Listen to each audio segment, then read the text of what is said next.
And finally, we have some images that have emerged about the Leica SL3 thanks to Leica rumors. I'm sharing some images right now, and I'll continue to share these 2 only images that I found on the internet.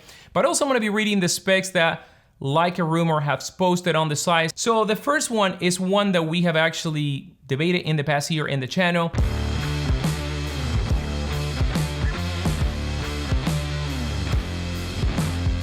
This camera is going to have the same sensor that we have seen in the Leica Q3 and in the Leica M11. So we're talking about a CMOS sensor, 60 megapixel backside illuminated. Now the one thing is that we were hoping that Leica in this flagship camera would actually introduce maybe a stacked CMOS sensor. That's not going to be the case. So if you're familiar with the image quality of the Leica M11s or the Q3, that's pretty much what we're going to have here in the SL3. Now the next one is going to be that this camera is going to have the tri-resolution. So you're going to be able to shoot a 60 megapixel, 36, 18 megapixels. This camera, it is said to have 15 stops of dynamic range. I have to say, I mean, I've never measured the dynamic range of my Leica M11 or Q3, but the dynamic range on those camera is really, really good. Maybe in the 13-ish, 14 stop of dynamic range. So if this camera somehow can actually have better dynamic range than those 2 cameras, this is going to be really good, specifically because this one, is meant to be kind of like the flagship camera. Now, there is going to be something going on with the body of this camera. The SL2 and the SL2S pretty much share the same body, but this one, it is said that it's going to be slightly smaller, and that is something that I actually appreciate because when I shot with the SL2, I rented a camera for a while. I felt that the camera was a little bit too big for my liking. It feels really good, really comfortable in the hand, but I always much prefer something around the Sony a7R5, just a little bit bigger, and I think this camera is going to be just that. Now, if we actually take a look at the weight of this camera that they have posted here, it is said that this camera is going to be at around 769 grams. Now, the prior version of the SL2 or SL2S, I believe it was around 840 grams. And when you compare this SL3 versus the Sony a7R5, which weighs at 730 grams, we're much more going to have a camera that feels in weight like a Sony a7R5 than the SL2 or SL2S. Now let's talk about the ergonomics, because ergonomics are going to be improved, and for what I can see in the pictures, I don't see much difference versus the other versions, but I think that the ergonomic is going to be around the grip. So let's talk about the tiltable screen, because for the first time in an SL camera, we're going to have the same tiltable screen that we found in the Leica Q3. Now, when I read the specs, it's not going to be anything to brag about, but for example, it is going to be a touchscreen, tiltable up and down, not flip out. They're going to go with a tilt up and tilt down screen, just like the one from the Leica Q3.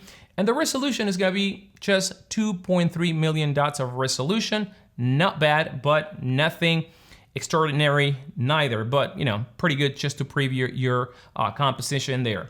Now, when it comes to the EBF, I was hoping that Leica would also adapt the 9.44 million dots EBF that we have in some of the other Sony flagship cameras. But no, this one is going to have the 5.76 million dots of resolution, which is plenty of resolution in my opinion. And between the 2 EBFs, usually you don't see much more difference. It's going to have 120 frames refresh rate, OLED, and the whole 9 yards. So now when it comes to the processor of this camera, we're going to have the same processor that we have in the Leica Q3, the Maestro 4, which as of right now is the only camera with a processor, because the Leica M11 still had the Maestro 3 processor. So this one is going to be the second camera with a processor, and because of that, we are going to have greater capabilities in this camera that I read just in a little bit. So it says that we're going to have new graphical user interface, and when it comes to image stabilization, 6.5 stop of image stabilization, which in my opinion, I think that's great. Now, when it comes to autofocus, and this is where we are going to be taking advantage of that brand new processor, the Maestro 4, we're going to have just like the Leica Q3, face detection autofocus plus contrast detection autofocus. And I want to spend a moment and get your input here in the comments down below. I think that the face detection autofocus implementation in the Leica Q3, it is better than the one of the Leica Q2. But however, it's nowhere near where Canon or even Sony is at. So I hope that Leica can give us in this version of the SL3 something much more superior than on the Leica Q3. So once again, pretty excited to know what they're going to be able to do with this camera. Let's talk about video. This camera is gonna do 4K video up to 60p and 8K video up to 30p. So this one may be the one Leica camera that can be taken seriously for video. Now, when it comes to storage, this camera is going to have a CF Express Type B and a SD card UHS 2, which I never like to have two different type of medias in the camera, but whatever, that's what we're gonna have in this camera. Now, the one thing that is not being mentioned here, and we have it in the Leica M11 line, is the internal memory, and I think that this would have been a great thing to put in this camera, which is not gonna be cheap, so I don't know. Maybe it is going to be there, but you know, it's not here right now in the specs that Leica Rumor has published. Now, we're gonna have also timecode interface in this Leica SL3. Now, this camera is gonna be IP54 rated, so it's gonna have some level of water and dust protection, which is much needed in cameras like this one. And the one thing that gets me excited is that this camera is gonna have a brand new battery that's gonna have 2200 milliamp hours. Now, I remember when shooting with the SL2, one of the things that I did not like about that camera, how fast that camera chewed on battery, and always, you know, have to carry two batteries with me. I'm really excited about this camera being a little bit smaller, to be honest with you. There's a high chance that I may get this camera, and there's a high chance that this may actually, you know, be a camera that I fit in my kit, along with some of my M bodies. Now, let's talk about the release date, because most likely this is gonna happen at around March 7, and here it says plus minus 1 day, so it could be the 6th, could be the 8th.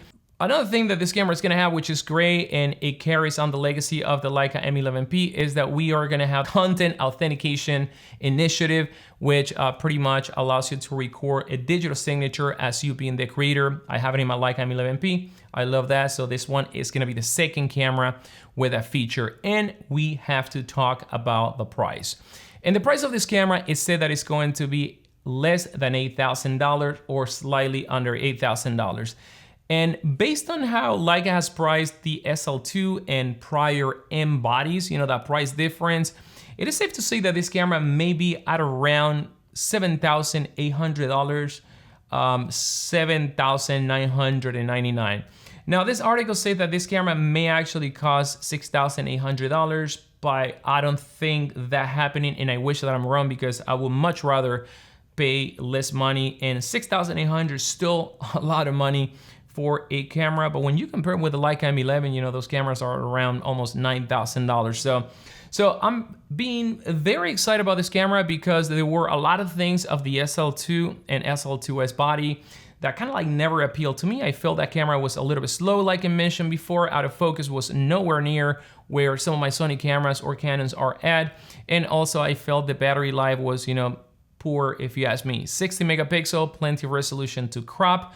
And this one could be a very popular camera in 2024. Now, I wanna know which one of the features that you heard here are the ones that excite you the most. Do you think this camera is gonna be much more different than the SL2, for example? Let me know in the comments down below. And until then, I will see you in the next video.